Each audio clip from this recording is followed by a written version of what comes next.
Oh, regardez. L'homme n'a pas ça, moi. N'a pas ma son, n'a pas fitness.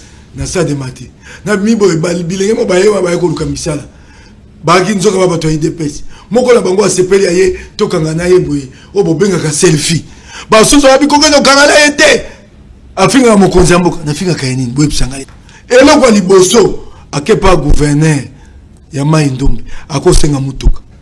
Donc la police dans cette province là motuka pour aller en opération Zate. Ça... Alors d'abord votre santé. Comment elle va? Je vais commencer par remercier les Kinois et les Congolais dans l'ensemble. Je sais combien les gens étaient affectés. J'en avais tout le temps de feedback. Vos prières ont été déterminantes dans cette libération. Je remercie énormément tous ces Congolais et tous ces Kinois. Je remercie deux gens qui m'ont soutenu matériellement et directement. Je peux vous dire par exemple... Bon, je viens même de chez cette maman, mais je n'ai pas pu la visiter parce que mon frère qui allait de temps en temps chez cette maman me chercher ces soutiens-là n'était pas disponible, donc personne ne pouvait me conduire à cette maman-là. Donc il y a par exemple une vieille maman de Mandal qui de temps en temps m'a envoyé 60 000 francs, 70 000 francs de sa poche. Pauvre, un peu à l'image de la pauvre dame de la Bible qui avait donné un franc en offrande et pour laquelle... Qui représentait plus de moyens que tous les millionnaires. Les autres. Donc j'en ai connu comme ça, des gens qui m'ont envoyé du pain, des arachides grillés pour dire nous t'envoyons à toi, notre élu. J'ai dit merci à tous ces Congolais. Sachez que votre élan de solidarité m'a conforté dans ma conviction. Parce que dans ces combats que nous menons, si il vous arrive de vous sentir seul, ça peut vous amener, ça peut amener quelqu'un à douter de la justesse de la cause. Mais ça, je ne me suis jamais senti seul. Bon, il y en a bien d'autres qui ont été là, parce qu'il faut que je parle de Moïse Katumbi, qui m'a soutenu du début à la fin, qui a soutenu ma femme, mes enfants, et qui en a même apporté la preuve sur la place publique, en faisant un déplacement de Lubumbashi à Kinshasa pour aller rendre visite à ma famille, à ma femme et la conforter. Salomon Escadilla, qui sitôt sorti d'Indolo, a fait le même déplacement pour aller chez moi, consoler ma femme, la réconforter. Pourquoi ne pas revenir en arrière? Ça va pour vous, Mike. Je vous en prie, merci beaucoup. Merci. Pourquoi ne pas revenir en arrière? Ça va surprendre les gens. Les noms que je vais évoquer ici. Marie-Olive Lembe Kabila, qui m'a soutenu énormément lors de mon emprisonnement entre 2019 et 2020. Très bien. Ma femme est témoin de ces soutiens, parce que ces soutiens est passé par ma femme. Il y a à peine quelques 4 ans, je dis bien 2019 et 2020, je ne parle pas de mon emprisonnement de 2014. Elle a été chez moi via ses envoyés qui ont apporté un réconfort à ma femme, moralement et matériellement et financièrement. Pourquoi ne pas l'évoquer? Pourquoi ne pas la citer? C'est l'occasion, peut-être, je ne l'ai jamais dit, je crois qu'il est l'heure aujourd'hui de parler de cette femme. Pourtant, j'étais encore à l'époque si hostile à son mari. Son mari était du FCC Cash. Et moi, j'avais été mis en prison, député de l'opposition provinciale. En 2019, je suis député provincial de Kinshasa. Pourquoi ne pas la citer aujourd'hui? Pourquoi ne pas dire aussi merci à elle? Pourquoi ne pas aujourd'hui lui témoigner cette gratitude-là? Et bien d'autres, la liste est longue. Vous pouvez remettre le téléphone. Et voilà, merci. Et un homme que je découvre, non que je ne le découvre pas, mais lui, France lui-même a été un grand soutien pour moi. Ah, merci. Qui est en face de moi. C'est gentil. Ouais, mais je te citerai d'autres en privé. Qui sont de l'autre camp, qui m'ont soutenu. Mais qui étaient conscients de l'injustice et de la gravité de la mauvaise foi dont vous étiez victime. Et pour dire que la cause pour laquelle je me battais et pour laquelle je me bats aujourd'hui est juste. Et qui s'est fait que même certains la trouvent transversale, cette cause. Certains en arrivent à me dire que Mike, nous aurons préféré que tu sois dans notre camp. Que plutôt que de nous combattre, de dire ces choses-là au chef de l'État en face. J'ai dit, j'aurais perdu du temps à aller lui dire en face, il ne m'aurait pas écouté. Il ne changerait pas. Oui. Très bien. Donc, quand tu me poses la question sur ma santé, je n'ai pas à me plaindre. J'ai connu une détention. La détention, c'est un moment douloureux, un moment dur. C'est une épreuve. Ça demande beaucoup de mental. Et je dirais merci à Dieu. Je dis merci à Dieu. Dieu m'a pourvu d'une force terrible. Ça paraît prétentieux, mais je suis capable d'endurer, d'accepter.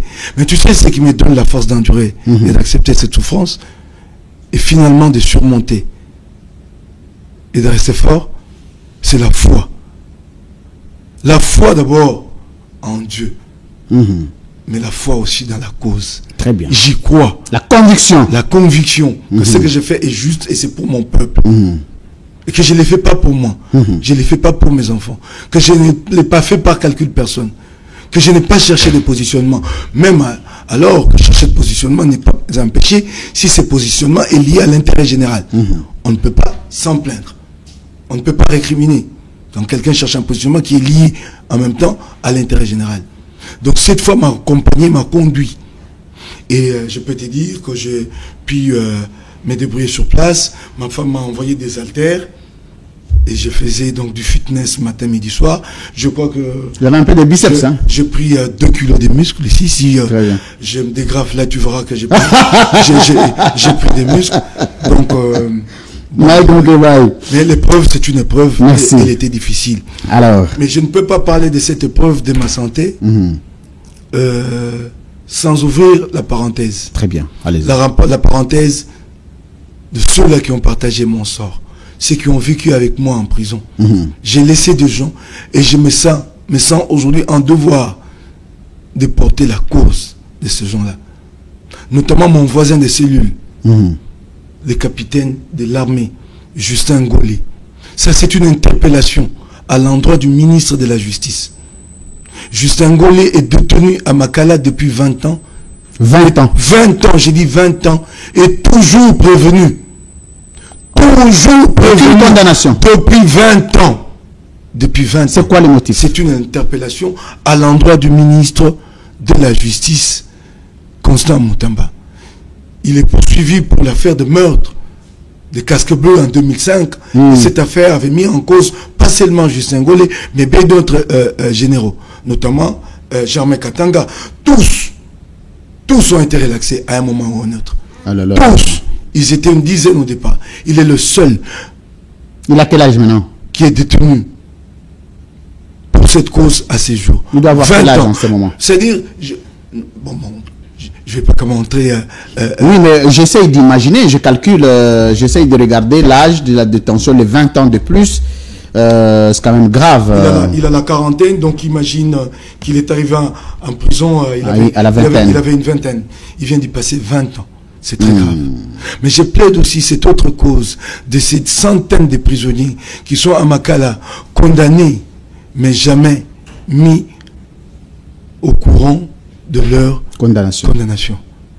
Donc ils sont là, éligibles pour la grâce présidentielle, mais ils ne peuvent pas bénéficier de cette grâce présidentielle parce qu'en fait les greffes de Makala n'ont jamais enregistré leur condamnation. Les juges condamnent et restent chez eux dans leur juridiction et ne se préoccupent pas de signifier les jugements aux concernés.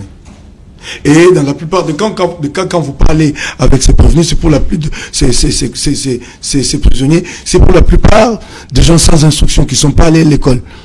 Et quand vous leur posez la question, vous êtes là, condamné à quelle peine, ils vous disent Bapopozanga. Donc c'est les réquisitoires du ministère public qu'il avait suivi à la dernière audience publique. Et alors, le comble, c'est que par la suite, les jugements ne lui ont jamais été signifiés. Alors, il y en a qui sont là, en dépassement du délai, depuis plusieurs années. Donc, il est là, il ne sait pas à quelle peine il est condamné.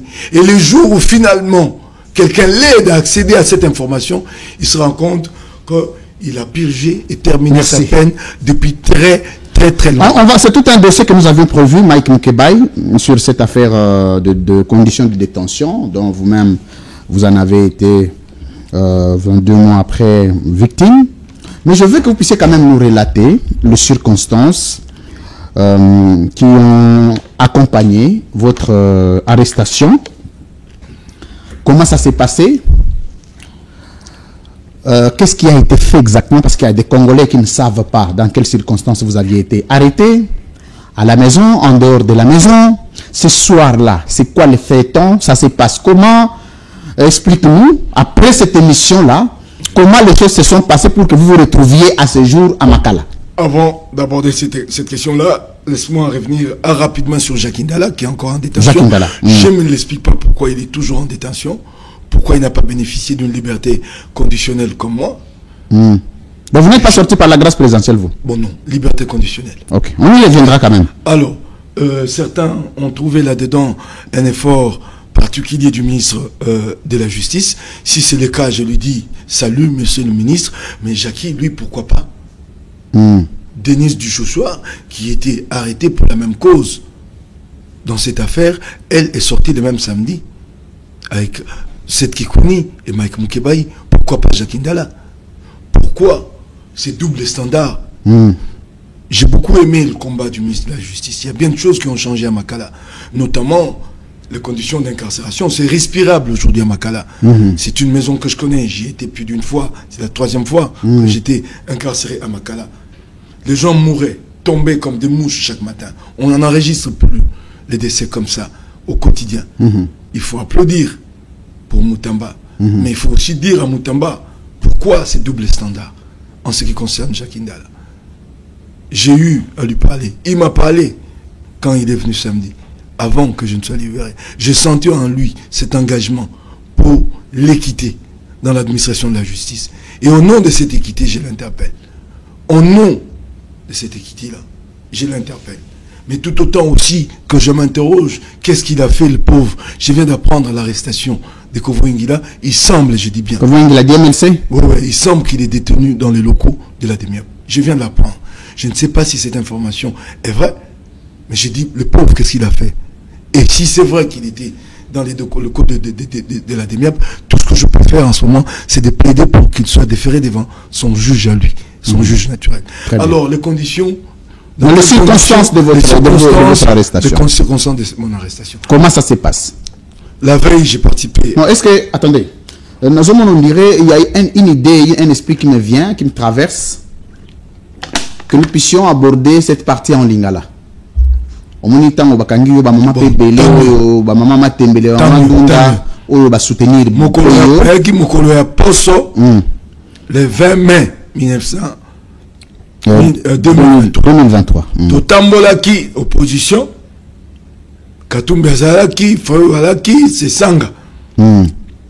Tanto sisi kotambola boye bindengeli kaki bakangaki ngai kuna pe banyokolaki ba ndeko ya opposition babetaki mwana moko ya moke bomonaki bidili wana esaki biso pasi yango toyaki awa na plateau ya lui France pour nous koyebisa bakongomani makambo elekaki boni.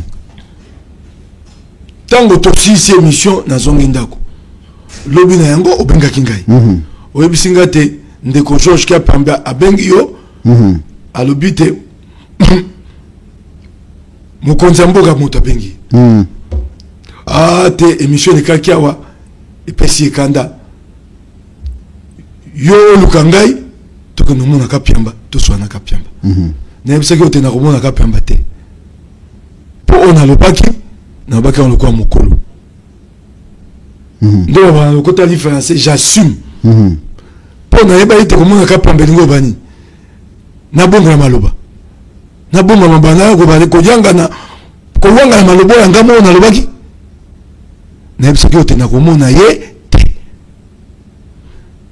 tango tokona yo belinga na tongo tango tokomi ba 10h30 Samu Escadela abenga alobi mokonzi okenda na misa na Sacré-Cœur ozwa safu boya tozana bien na misa toke na misa esili mokonzi Katumbi abinanga bite bozonga te boya nanga toke na misa tokenda olia tolongo Sacré-Cœur toke pane na ndako tokomi na ndako nakuti ndeko Francis Kalombo tomati na mesa ndeko Francis Kalombo alobi na ngai lisusu te Kapiamba abe milela abe azobenga nga mingi point na zo yamba te na yebisa Kapiamba na ko yamba ye te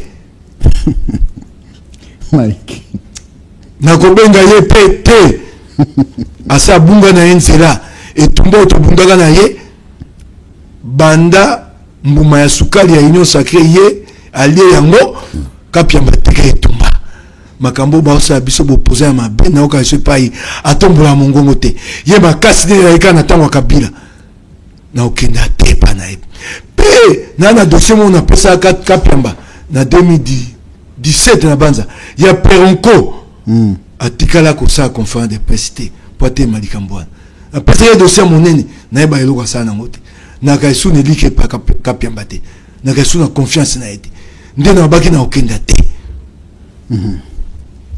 na pourquoi bato ba ko penga ngai ba bisika te ba okanga bino yo pe ko penga ngai obiti ba okanga biso na bisaki oni na za ndako na okimate na okima nini alors ngana comme yo je m'excuse Mike comme monsieur Ndimi ko bimisa par place wana comme c'était un échange privé mais je peux rassurer que tant on a benyo na biso awa makambo ya nungu il faut bendana je reconnais que tu m'as dit que moi je suis à la maison na ko kimate na ko kende pe paite oyo bazana besoin ngai ba yebinda ngai ba ko ya ba politicien o so le kine tandoke apesa adresse na ye et pas ya vandaka nga na moto pole na moto bomba te na o ba pa na vandaka tango benga nabi na kokima oyebi kokima ko bomba nana na mona ngo pasi ko leka boloko so ke na boloko basi ba kangi yo okomi na yo ovandi kimia na boloko kokima yali ta ata mpuko leko be ba yete bongo na kokangote ko bomba na nga na kokangote na mona ngo pasi ko leka boloko ngo batete nani elengi na boloko te kasi loko etumba ya na mboka o ba benga te dictature yali okomite na moto te boloko pe goyati très bien nde na kena ndako ndeko na ngai ya ensemble Simon Boulu azaka mso ensemble na nde na zaki na boloko na okita ta su na ensemble te na koluka na so nae po aza elenge moko na mona kataza na venir monene na tuna na mpanya atiki biso to ko sola te Simon Boulu zonga ndako wana moi liboke na fongola ki na kangi Simon Boulu ayeko na mwana babetaki na manifestation pa na ndako to yambi mwana wana na safu ndako na yo moi eloko pesa makina maboko totalisi libota bazwa yango esunga bango bazwi moi eloko wana kosilisa tosilisi koyamba mwana wana kei to bengisa ba panzi sango bayaki batu bilili ba panzi bilili nde to yambi mwana wana na bimi na telemi dimanche s'il vous plaît bande ko ba kolanda lui France na libre opinion na bimi na telemi liboso ya lopango to telemi na Kalala Jimmy Kalala mon collaborateur na tindi ya bikende ka wana osailanga likambo boy na mona bato baye buto se côté là au telemi na porte au pango otindi Jimmy Kalala nazo bisango Félix Tshisekedi makambo boy sa marisu na Congo te o ta commentaire na sima expliquer nanu ça dit que au telemi na porte au pango otindi Jimmy Kalala na bikende pa ba et pas maman Cécile na babala na ngai et pas ba fatu kende ebisa bango bonaki na poselo komo kwa na ebisa bango nzoka bango basi bomba naki tango na tikali kanga moko na mona pum bato ba pimeli ngai na molili mandoki gana moi je suis pas je ne suis pas un criminel moi na kotanga bango boni bato ebele na molili wana na somo wana bato abimelo bato mandoki député provincial de Kinshasa. Oh là là. Je suis un homme connu à Kinshasa. Nani sika na vandaka, nana mwasi na bana. Dango yozo ebisanga ite awa e alingambo mi bomba na sina cheki na motote ba okanga ngai. Nga banze ba okanga nzela mibeko. Lundi ou mardi. Ba ye ba pesinga mokanda. Na ya kolano na liboso ya bazuze. E ali malamu te Félix Tshisekedi na bokonzi oya yo bakanga moto lolenge wana yali malamu te après tango ba tomboli yo bakangi ngai kokumba na makasi esali mwana nga mobali ya liboso somo Donc zela tango balingi ba memayo mais ndako quand même bazaki mwana yo ki ponga bandi obela bato na bakanga mo moto boyete boya na moyi oh là là na beleli bakanga moto boyete bato bapimi mwana yo ki mongongo papa ya tata na ena kati ya lopango bakumbi ngana kokumba baboyenga na motuka pembi mituko lolenge oyoyo olokwa batwelaka bakangelaka pesa mo o na moni mingi ze pa bato demia pita bato ane baboyenga na kati ya motuka land cruiser o to benga don de Koweït baboyenga na kati ya motuka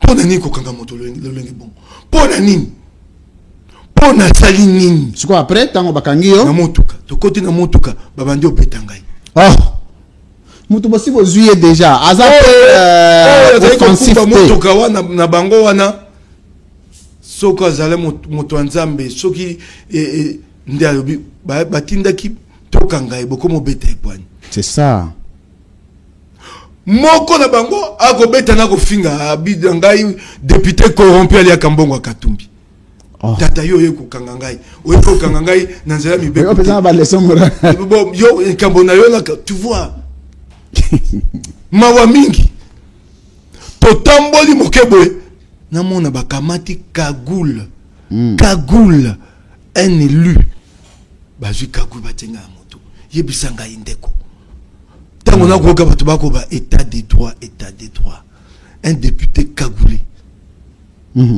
yebisa ngai cagoulé un élu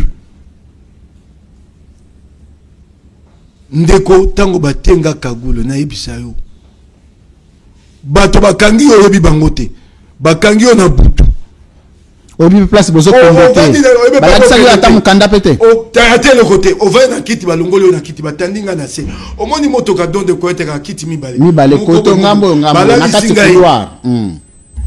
Je ne suis pas digne de m'asseoir dans un siège de véhicule nazambwa la lisayena sengulu koni sangise na bakoni mususu bolambela yango madesu. Ça doit s'arrêter ça. Je suis venu sur ce plateau ça pour m'adresser à Félix. Ça doit s'arrêter. Ça ne peut pas se faire au Congo. Balatsinga Kagoul, s'il te plaît. J'ai fait, c'est pour la première fois dans ma vie que je fasse ma dernière prière. J'ai fait ma dernière prière. Parce que je me suis dit quoi? Ces gens, ils vont me tuer. Ils vont me tuer. J'ai dit à mon Dieu, si tel est mon destin, donne-moi la force de l'affronter. Oh là là. Je me bats pour mon peuple et voilà où ça me mène. Peut-être que je ne reverrai plus ma femme. Je ne reverrai plus mes enfants. Donne-moi la force d'affronter cette épreuve. Ce que j'ai demandé à mon Dieu, c'est que s'ils vont me tuer, qu'ils m'abattent par balle. Qu'ils ne m'infligent pas une mort lente et douloureuse. Voilà ce que j'ai demandé à Dieu. Et là, ils ont commencé à me promener. Même maye boye to kotambe pas to ke na ebité to ko mesika moko boye moto ke telemi mongo nga molai moto moko ye na sima omoni moto kango ya na portière na sima ko ko sienga na nzenga za sima moto moko ye na sima fongo e portière wana na oki te portière fongami yo kanisa wa seke place bazo bomela ngai abina ngai bonsoir monsieur Mike wana ko moto atanga ko ba bien ko ba malamu dit bonsoir monsieur vous allez bien bino na malamu te tande ba la tisinga loko so ce qu'on a dit moto belle attention moto pema na kufi pour bemenanga ba kendo kutango na mort ba bio mukeba il s'était suicidé yango wanande nga sam na mboko oyo fe Tshisekedi amo kondi penza o to bunda na yo longo ata lelo to ngambo na ngambo mais nous avons combattu ensemble Félix. Il y a des choses pour lesquelles nous étions d'accord avec vous. Oh, yo atato so yo kanto ko to yo kanto to so. On faut tirer la principe, ça doit rester des principes généraux. On ne peut pas regarder les uns, les autres, les individus, les clans, les tribus. Ce sont des questions principes, de principes de vie. Abina bata botombola elo kwa. Batomboli, tomboli angoli kola zola. Akei na oki bato po bakita ekitaki. Na oki bato ba mati nde ba ekolongolanga Kagoul. Nde epai na ekoyeba epai toko kende po na yoki moko ayebisi na mokumbi mutukabi tokei casier judiciaire baluki wana yo motema ekiti moke motema ekiti moke po siko bakoma okende nga esika nayebi esika bato baali okomona nde motuka ezwi nzela namona toke te tokiti bakitinga na tabwe namoni casier judiciaire tango bakitinga na casier judiciaire bakei à peu près ça pourrait faire combien d'heures après tourner wana niso bosala 2h30 wana niso or plat ndako na yo na casier judiciaire c'est moins de 20 minutes na dimanche 2h30 wana bozoke tambola nanu ozobona tokomi na casier judiciaire batuni bango na matoi na ngai batuni bango bino bato ya service ni baboyi koloba bakoloba na litoi boy batikanga na casier judiciaire ata mokanda moko te eloko te na lali na casier judiciaire lobi nango wana mutu ayebi pete ke yoza na casier judiciaire na poko wana ntango batiki ngai na casier judiciaire na obi mwasi na bana bayebi te baenleve ngai lokola nakomi na esika oyo eyebani naluka ndenge akoyebisa bango esika na ali nde bandeko ya casier judiciaire babengi ngai nabengi koyebisa kalala aloba ayebisa bato esika na ali mpo ngai aka banimero ebele na moto ata 100 ata 200 lobaka makambo ya whatsapp oyo nde nakoma kobungisa banimero mpo nakoma kaka kokota whatsapp liboso yaki nga mona osala nimero na moto nabengi moto nde bayebisi mama epai na ali na bana nde bandeko namboni bandeko baye koyelanga mwa mapapa mpo nde bakangai nga wana nalatai mapapa lipapa moko etika na pango nakende na lipapa moko bakumbanga na lipapa moko nalali na casier judiciaire nalamuki lobi nango ata mokanda ata kosambisa nga te nde na casier judiciaire ole quand même pourquoi wana bayelinga mo eloko momuka kolia posa pa kolia ya te na meli mingi mai lobi na yango nde namona bato baye kozwa ngai natuni bango bino banani baye bawebisa nga te na nga na sa mobulu na nga na bana okende te nabi te so na sa mobulu bayo na pesa ba un prétexte po na bise bango awa bamemi ngai yawa natikala mokanda te eloko te bien so bona bona nga so place musu mokanda pe eza susu te kozwa ngai wana bakumbi ngai te wapi na parquet wana heure nini 13h par là du jour suivant ya lundi tango mokonzi ya casier judiciaire aye général wana nde abengi bakonzi abi mais c'est quoi cette affaire kotikela ngai mutata mokanda eza te oyo alobaka mingi ya boyo tikela ngai awa likambo nini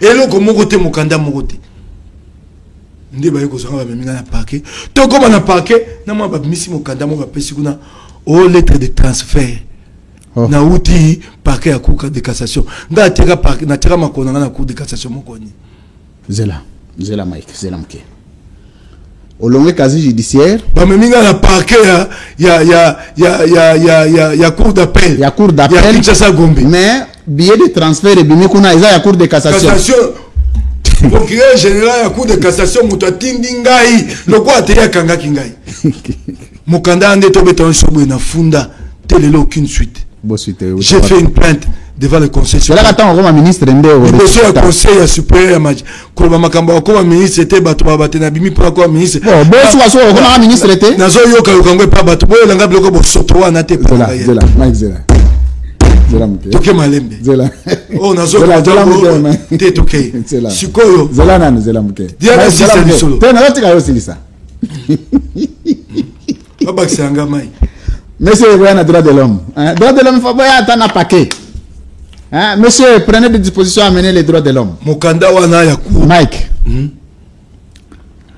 tant on a solo bon ministre tôt ou tard ozamona parce que na 2028 awa ce Félix a organisé ma ponami aza na fait mandat akeyite président Moussa Sali nini aye oko ministre te o penze somi pe na nzela ya sembo mais kasi yango wana nzela ya pole wana to uta wana ndimi yango kasi yango wana nde na lobeli ngo ngana lobeli oyo wapi soko parce que banungu wana bo na kotuna parce que balobi o non eza arrangement à l'africaine ndo bimi ndenge eza wana grâce présidentielle tout ça ba pour parler mais wana nyosto kokotango parce que oyebi ngana tabou ezala te alors ce qui importe ici tango komisi ko na cour d'appel après ministre mokanda o lettre de transfert mama o esengela ba mokanda alobi na koyamba moto bomemi te po ezangi na mokanda moko oyo eza ya motuya nde naye koyeba tina ya procédure wana